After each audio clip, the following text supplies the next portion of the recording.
Frères et sœurs, madame, monsieur, mes chers amis, bonjour. Ici votre bien-aimé pasteur Célestin Zouga. J'ai la joie ce matin de partager la parole de Dieu avec vous, mes bien-aimés dans le Seigneur. Nous poursuivons notre série de messages sur le courage et nous abordons la thématique de courage.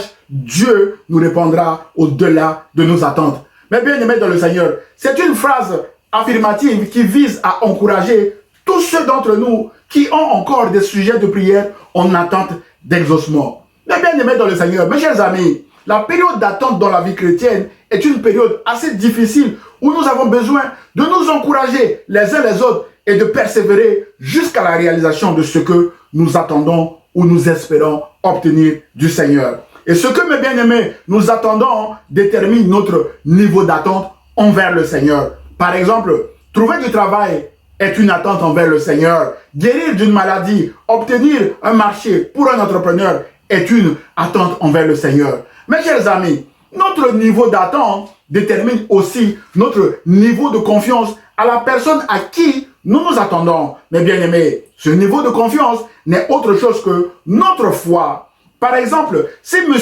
Rothschild, qui est un grand banquier, me fait un chèque à blanc en me demandant d'y inscrire le montant à percevoir que je veux, j'aurais tendance à y mettre un chiffre assez élevé, mes bien-aimés dans le Seigneur, parce que je sais que M. Rothschild est un grand banquier solvable, donc je n'ai pas de souci d'encaissement car son chèque ne sera jamais sans provision, mes bien-aimés dans le Seigneur. Ainsi donc, mon niveau d'attente envers M. Rothschild est beaucoup plus élevé parce qu'il est solvable.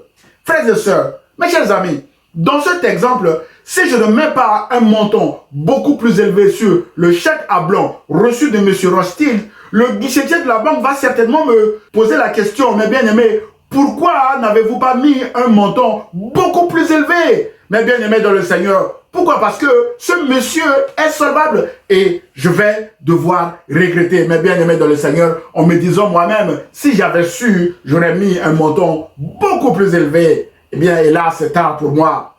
Mon frère et ma soeur, la Bible déclare que Jésus-Christ est Seigneur et Fils du Dieu très haut et que l'or et l'argent appartiennent à notre Dieu. La question principale que nous nous posons, mes bien-aimés, dans notre message de ce matin est: quel est votre niveau d'attente envers Jésus? Quel est mon niveau d'attente envers Jésus, mes bien-aimés dans le Seigneur? Cette question est essentielle dans la foi chrétienne car elle libère notre foi et la puissance de Dieu d'agir dans notre vie. L'auteur de l'Épître aux Hébreux, mes bien-aimés dans le Seigneur, dit: or, sans la foi, il est impossible de lui être agréable, car celui qui s'approche de Dieu doit croire qu'il existe et qu'il récompense ceux qui le cherchent, d'après Hébreux chapitre 11, verset 6.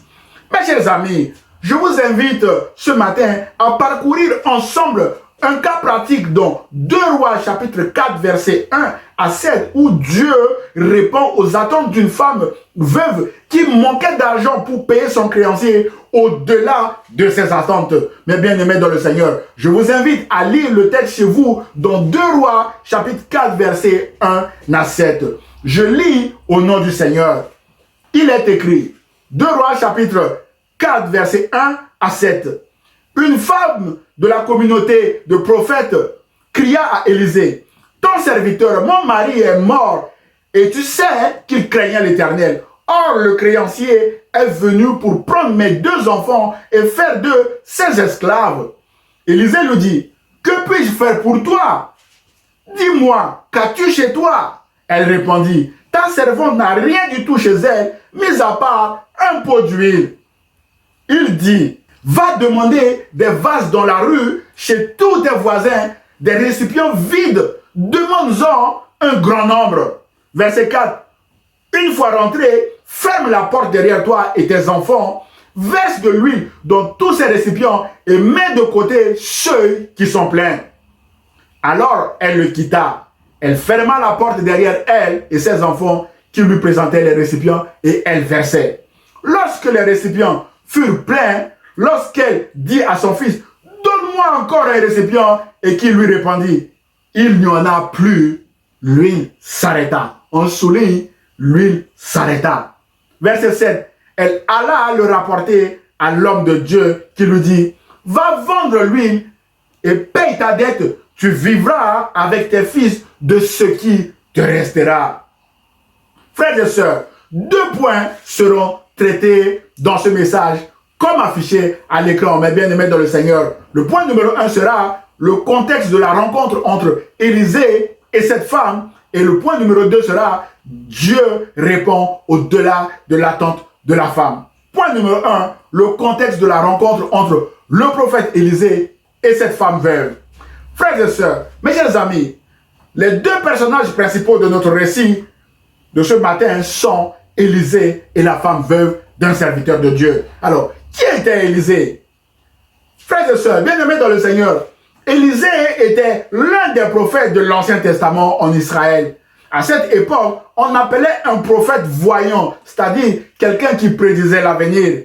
Son nom Élisée signifie Dieu est salut. Et son ministère, à partir du jour de son appel, dura plus de 50 ans environ et s'exerça sous les règnes des rois Akab à Joas. Frères et sœurs, l'appel au ministère d'Élisée est décrit dans 1 Roi au chapitre 19. En effet, après la confrontation du prophète Élie avec le roi idolâtre Akab, ayant entraîné la mort de plusieurs prophètes de Baal, le faux dieu de la fertilité, on lit ce récit en 1 Roi chapitre 18, Élie avait essuyé des menaces de mort de la part de la reine Jézabel, l'épouse d'Akab. Pris de panique et de peur, mes bien-aimés dans le Seigneur, le prophète Élie avait pris fuite pour se retirer dans une caverne, d'après 1 Roi chapitre 19, verset 9. Dans sa cavale, mes bien-aimés dans le Seigneur, Dieu va le chercher en l'invitant à sortir de cette caverne. Puis Dieu va le charger d'aller oindre Élisée comme prophète à sa place. Ainsi donc, mes bien-aimés dans le Seigneur, oint par Élie comme prophète et son successeur, Élisée ne quitta plus Élie, qu'il servira jusqu'à son enlèvement au ciel dans un tourbillon. D'après 2 Rois chapitre 2 versets 11 à 12. Et la Bible déclare que l'esprit d'Élie repose sur Élisée. On le lit dans 2 Rois chapitre 2 verset 15.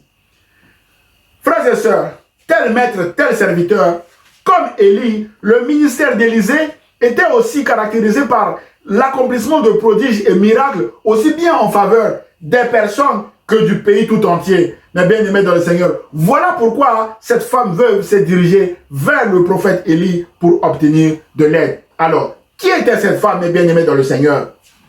Mon frère et ma soeur, il s'agit ici d'une femme veuve appartenant à la communauté des prophètes. Cette femme et son mari faisaient partie d'un groupe de prophètes qui se rencontraient et vivaient ensemble afin de se fortifier, de s'encourager mutuellement dans la foi et de servir Dieu également ensemble.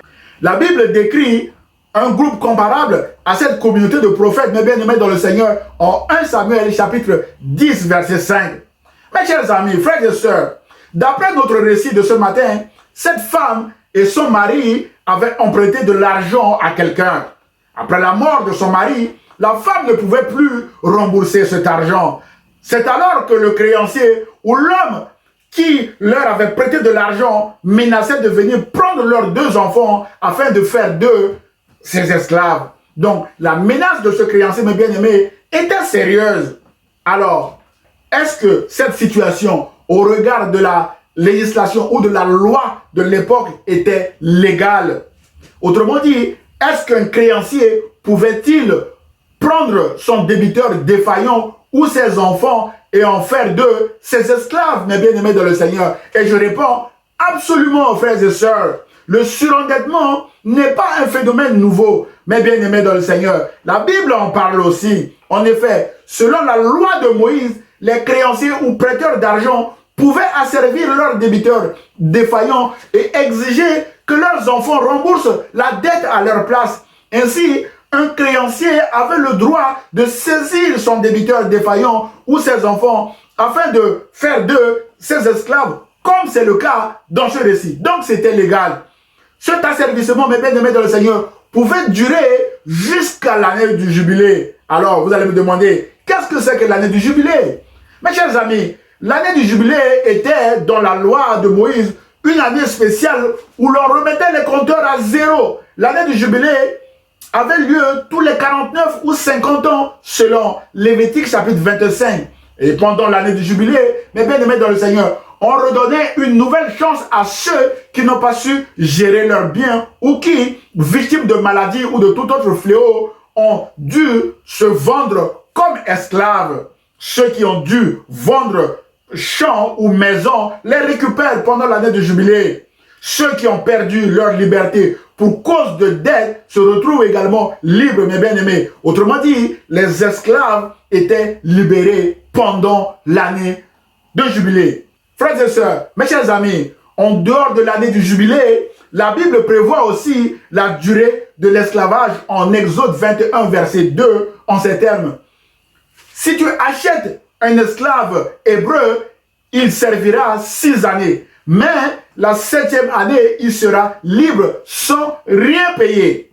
Ainsi, mes bien-aimés, la période de servitude était de 7 ans. Dans notre cas, les enfants de cette femme risquaient 7 années d'esclavage assorties de conditions de sortie prévues en Exode 21 aussi, mes bien-aimés dans le Seigneur. D'où la souffrance de cette femme qui criait au prophète Élisée de voler à son secours.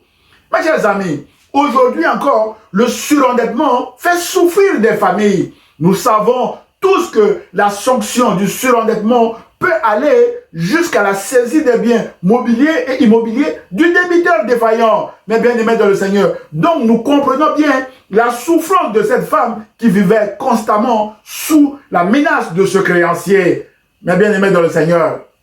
Frères et sœurs, mes chers amis, ce n'est pas seulement vers le prophète Élisée que cette femme s'est tournée, mais vers Dieu. Comme cette femme, nous pouvons aussi nous tourner vers Dieu pour solliciter son aide face à une situation qui nous met la pression ou qui nous fait souffrir également comme cette femme, mes bien-aimés dans le Seigneur. Dieu a certainement des solutions que nous n'avons pas à nos problèmes de surendettement, de maladie, de chômage, de financement ou tout autre problème qui nous fait souffrir, mes bien-aimés dans le Seigneur. La Bible déclare que l'or et l'argent appartiennent à notre Dieu, mes bien-aimés dans le Seigneur. Nous l'avons dit, c'est marqué dans Agée chapitre 2, verset 8. Voilà pourquoi cette femme veuve s'est tournée vers Dieu, mes bien-aimés dans le Seigneur. Alors, quelle était la réponse de Dieu à cette femme, mes bien-aimés dans le Seigneur? Ce qui nous permet d'aborder le point numéro 2. Dieu répond au-delà de l'attente de la femme veuve. Frères et sœurs, au verset 2, Élisée a posé 2 questions à cette femme. La première question, Élisée dit à la femme, « Que puis-je faire pour toi ?» Frères et sœurs, mes chers amis, cette question renvoie à la question de Jésus à Bartimée, à qui Jésus a dit, « Que veux-tu que je fasse pour toi, mon cher Bartimée ?» À cette question, Bartimée a répondu, « Que je retrouve la vue. » Bartimée, mes bien-aimés, a exprimé en peu de mots à Jésus son besoin réel. À cette demande, mes bien-aimés dans le Seigneur, Jésus a aussi répondu, mes frères et sœurs. Jésus répond encore aux prières aujourd'hui, mes bien-aimés dans le Seigneur. Et la Bible dit, aussitôt, Bartimée retrouva la vue et suivit Jésus sur le chemin. D'après Marc chapitre 10, versets 51 à 52. Mes chers amis, frères et sœurs, Jésus a répondu à Bartimée au-delà de ses attentes en acceptant que ce dernier devienne aussi son disciple et le suive partout. Bartimée a interpellé mes bien-aimés Jésus pour la vue. Il recouvre non seulement la vue, mais aussi il devient disciple de Jésus. Frères et sœurs, la deuxième question du prophète Élisée à cette femme veuve était « Dis-moi, qu'as-tu chez toi ?» Mes bien-aimés dans le Seigneur, mes chers amis, cette question ressemble aussi à celle que Dieu a posée à Moïse lors de son appel à aller libérer son peuple en esclavage en Égypte. Il est écrit en Exode 4, 2, l'Éternel dit à Moïse, « Qu'y a-t-il dans ta main ?» Moïse répondit, « Un bâton. » Mes chers amis, frères et sœurs, avec ce bâton, Moïse a réalisé de grands prodiges et miracles, parmi lesquels nous pouvons citer la traversée de la mer Rouge. La Bible déclare en Exode 14, versets 16 à 22 que l'Éternel dit à Moïse, « Et toi, lève ton bâton, tends ta main sur la mer et fonds-la, ainsi les Israélites pénétreront au milieu de la mer à pied sec. » Verset 21, Moïse tendit sa main sur la mer et l'Éternel refoula la mer au moyen d'un vent d'est qui souffla avec violence Toute la nuit, il assécha la mer et l'eau se partagea. Les Israélites pénétrèrent au milieu de la mer à pied sec et l'eau forma comme une muraille à leur droite et à leur gauche.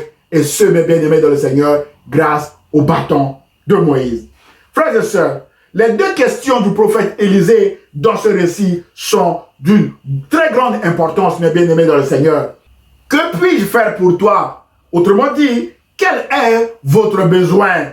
Que voulez-vous que Dieu fasse pour vous aussi ce matin, mes bien-aimés dans le Seigneur? Et ensuite, la deuxième question, qu'as-tu chez toi? Autrement dit, que voulez-vous que Dieu multiplie pour vous? Le miracle, mes bien-aimés, ne commence qu'à partir de ce que vous avez, de ce que vous possédez. Alors, qu'est-ce que cette femme avait chez elle, mes bien-aimés dans le Seigneur?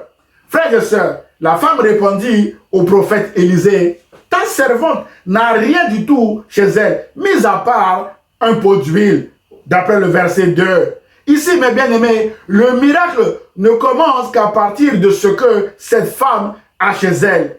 Mais bien-aimés dans le Seigneur, à partir de ce pot d'huile, le prophète Élisée va maintenant lui donner la recette, lui donner les instructions à suivre afin que le miracle prenne place. Le prophète Élisée lui dit dans les versets 3 et 4, va demander des vases dans la rue, chez tous tes voisins, des récipients vides. Demande-en en grand nombre. Demande-en en grand nombre. Une fois rentré, ferme la porte derrière toi et tes enfants. Verse de l'huile dans tous ces récipients et mets de côté ceux qui sont pleins. Frères et sœurs, mes chers amis, trois éléments attirent mon attention dans ces deux versets. Premièrement, va demander, d'après le verset 3, Élisée met ici la femme en action, mes bien-aimés dans le Seigneur. Le miracle ne peut pas commencer si la femme n'est pas en action elle-même, mes bien-aimés dans le Seigneur. Le royaume de Dieu, c'est être en action, c'est être en mouvement. Jésus a dit, demandez et vous recevez, cherchez et vous trouverez, frappez et l'on vous ouvrira la porte, car quiconque demande reçoit, qui cherche trouve et l'on ouvre la porte à qui frappe. D'après Matthieu chapitre 7, verset 7 à 11. Mon frère, ma soeur, notre miracle ne commencera aussi que si nous nous mettons en action, que si nous commençons, mes bien-aimés dans le Seigneur, à faire ce que Dieu nous demande de faire, c'est-à-dire à marcher sur la voie que Dieu a tracée pour tout un chacun de nous, mes bien-aimés dans le Seigneur. Alors, mettons-nous en action.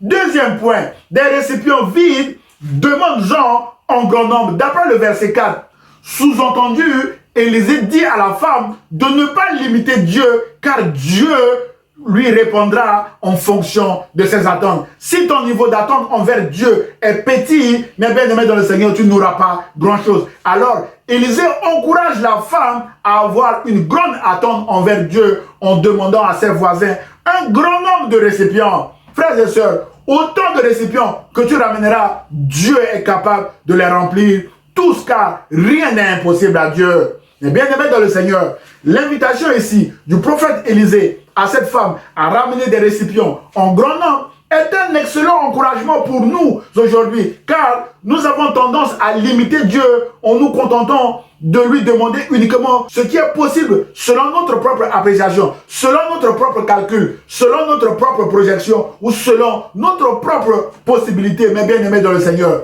Mon frère, ma soeur, face à un Dieu illimité et infini, le prophète Élisée nous recommande ce matin d'avoir aussi une grande attente envers Dieu qui nous répondra, mes bien-aimés dans le Seigneur, au-delà même de nos attentes. Alors, quel est votre niveau d'attente envers Dieu? Et quel est mon niveau d'attente envers Dieu, mes bien-aimés dans le Seigneur? Petit, moyen ou grand? Chacun d'entre nous doit répondre à cette question, mes bien-aimés dans le Seigneur. Et combien de récipients avez-vous ce matin également? Dieu veut les remplir tous, voire même au-delà, mes bien-aimés dans le Seigneur, de tout ce que nous pouvons imaginer. Troisième précision, ferme la porte derrière toi et tes enfants. D'après le verset 4, Élisée ici veut montrer à la femme que le miracle va se produire entre elle et Dieu uniquement. Il n'est donc pas nécessaire qu'Élisée soit présent. Mes chers amis, c'est toujours bien d'être soutenu dans la prière par des frères et sœurs ou un serviteur de Dieu. Mais nous aussi, nous devons nous investir dans la prière, car le miracle va se produire entre Dieu et nous. Nous dépendons de Dieu et non de ceux qui peuvent prier pour nous, mais bien aimés dans le Seigneur, ni de ses serviteurs. Alors, investissons-nous dans la prière pour notre situation.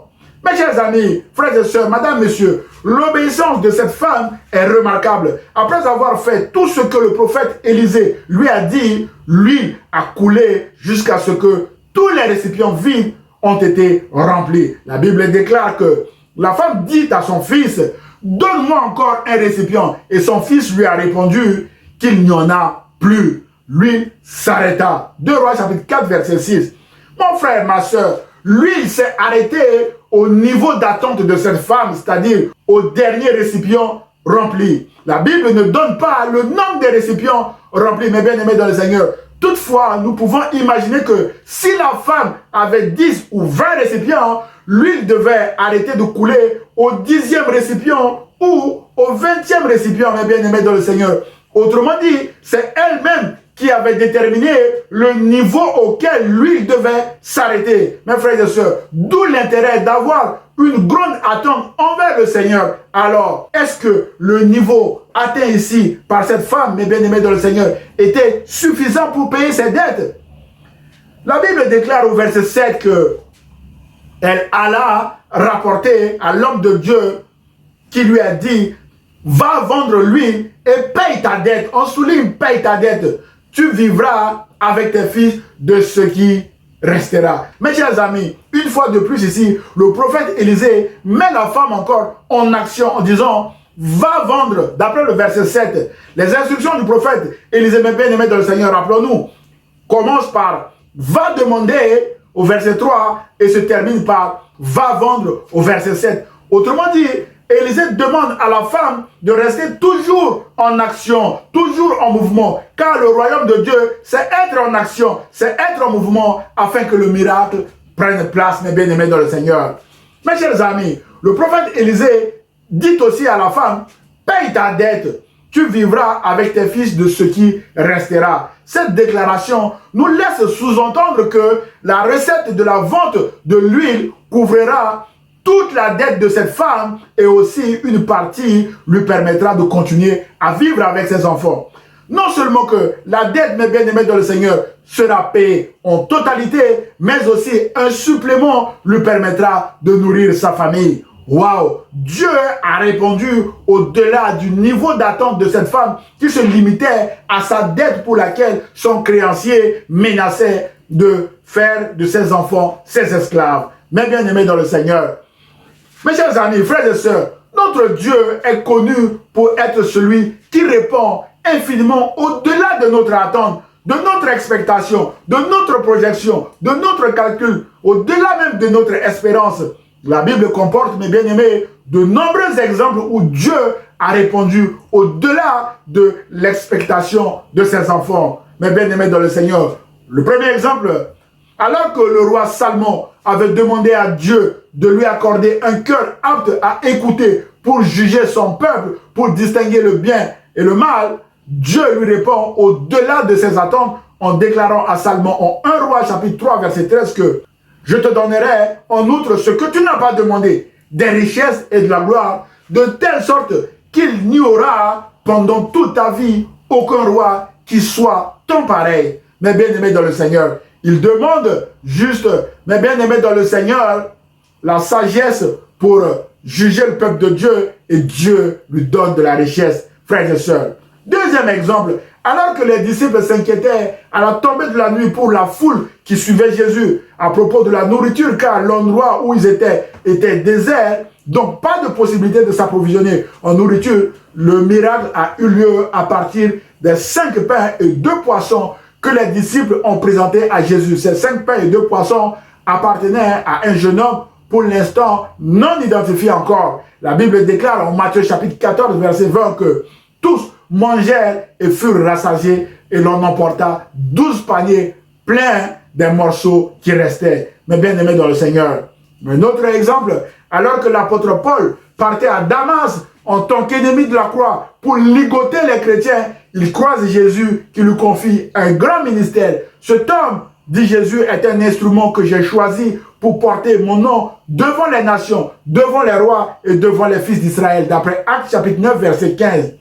Fort de cette expérience, mes bien-aimés dans le Seigneur, l'apôtre Paul déclarera aux Éphésiens, au chapitre 3, verset 20, que « Or, à celui qui peut faire, par la puissance qui agit en nous, infiniment au-delà de ce que nous demandons ou pensons. » Mes bien-aimés dans le Seigneur, mes chers amis, qui pouvait penser ou imaginer à cette époque que Paul pourrait devenir serviteur de Dieu? D'ailleurs, au début de son ministère, les apôtres même le fuyaient parce que, mes bien-aimés dans le Seigneur, cet homme était réputé être un persécuteur de l'Église. Mais c'est Barnabas qui a dû dire aux disciples que Paul est désormais des leurs. Frères et sœurs, mes chers amis, Dieu nous surprend toujours avec sa réponse. Mes bien-aimés dans le Seigneur, alors que j'étais moi-même étudiant à Bangui, j'avais besoin d'une bourse de 2 ans pour continuer mes études en France. Pour cela, j'avais prié et jeûné pour un bout de temps, puis j'avais laissé tomber. Mes bien-aimés dans le Seigneur, boum, un jour, l'organisme gestionnaire de la bourse m'avait appelé pour me donner une bourse de 4 ans qui m'avait permis de terminer tout mon cycle d'expertise comptable en France. Mes bien-aimés dans le Seigneur, c'est ça le Dieu qui agit en nous infiniment au-delà de tout ce que nous demandons ou pensons. Mes chers amis, le psalmiste en sait quelque chose lorsqu'il déclare en Somme chapitre 81 verset 11, « Je suis l'Éternel ton Dieu qui t'a fait monter du pays d'Égypte. Ouvre ta bouche et je la remplirai. » Mes bien-aimés dans le Seigneur, mes chers amis, ouvrons notre bouche. Dieu veut la remplir avec des dons spirituels, des paroles de connaissance, des langues de feu, de l'eau vive qui désaltère éternellement notre soif et aussi de la nourriture qui nous rassasie éternellement, mes bien-aimés dans le Seigneur. Alors, ouvrons notre bouche à l'Éternel, comme le psalmiste nous invite à le faire ici, mes bien-aimés dans le Seigneur. En conclusion, mon frère et ma soeur, qu'avez-vous en main ou chez vous? Moïse avait un bâton, nous l'avons vu. Les disciples avaient présenté à Jésus 5 pains et 2 poissons appartenant à un jeune garçon dont le nom reste encore inconnu à ce jour, mes bien-aimés dans le Seigneur. Et dans notre récit de ce matin, la femme veuve a présenté au prophète Élisée son seul pot d'huile. Et le miracle, mes bien-aimés, a eu lieu à partir de ce pot d'huile. Frères et sœurs, mes chers amis, cette femme veuve a obéi non seulement à un serviteur de Dieu, mais aussi à Dieu lui-même en faisant tout ce que le prophète Élisée lui a demandé dans ce récit, mes bien-aimés dans le Seigneur. Dieu a multiplié son pot d'huile qu'elle a vendu, mes bien-aimés dans le Seigneur. Ainsi, elle a pu payer son créancier et vivre avec ses enfants du reste du produit de la vente. Dieu a ainsi répondu au-delà de ses attentes, mes bien-aimés dans le Seigneur. Mon frère, ma soeur, quel est votre niveau d'expectation ou d'attente envers Jésus ce matin? Quel est mon niveau d'attente envers Jésus ce matin? Mes bien-aimés dans le Seigneur, petit, moyen ou grand? Le prophète Élisée ici recommande à la femme d'aller emprunter des récipients en grand nombre afin de ne pas limiter Dieu dans sa providence et sa provision, mes bien-aimés dans le Seigneur. Mes chers amis, nous aussi, nous devons avoir une grande attente envers notre Dieu, car il est le même hier, aujourd'hui et éternellement. Pour cela, nous devons être en mouvement, en action avec Jésus, parce que là où nous voyons la famine, Jésus voit la provision. Là où nous voyons le noir, Jésus voit la lumière. Là où nous voyons une terre aride, mes bien-aimés dans le Seigneur, Jésus voit la verdure. Notre miracle, mes bien-aimés, ne sera possible que si nous marchons avec Jésus. Mon frère, ma soeur, mes chers amis, si vous n'avez pas encore accepté Jésus-Christ comme votre Seigneur et votre Sauveur, je vous invite ce matin à le faire. Vous ne regretterez jamais, mes bien-aimés dans le Seigneur. Jésus est fidèle, mes bien-aimés dans le Seigneur. Ce sera à partir de ce que vous avez que Jésus fera le miracle. Votre miracle, mon miracle, mes bien-aimés dans le Seigneur. Rappelons-nous que Jésus a dit que rien n'est impossible à Dieu. Que Dieu vous bénisse, mes bien-aimés dans le Seigneur. Prions. Seigneur, tu connais les attentes de mon frère ou de ma soeur qui vient de regarder cette vidéo. Je prie que tu lui répondes au-delà de ses attentes, comme tu l'as fait pour cette femme veuve, pour celui ou celle qui s'attend à toi pour le travail, Seigneur, pourvois. Pour celui ou celle qui s'attend à toi pour sa guérison, je proclame cette guérison au nom de Jésus. Pour celui ou celle qui s'attend à toi, Seigneur, pour tout autre problème, Seigneur, interviens au-delà de ces attentes. Je prie au nom de Jésus. Amen. Frères et sœurs, mes chers amis, madame, monsieur, si vous avez aimé le message, merci de le liker et de le partager à vos proches. Vous pouvez également m'envoyer un mail d'encouragement, vos sujets de prière, voire même des questions ou remarques sur le message à celestienzouga@gmail.com. J'aurai le plaisir de vous répondre. À dimanche prochain, à 10 h sur ma page Facebook ou sur ma chaîne YouTube, Pasteur Célestin Zouga. Et ce, si Dieu le veut. À très bientôt. Au revoir.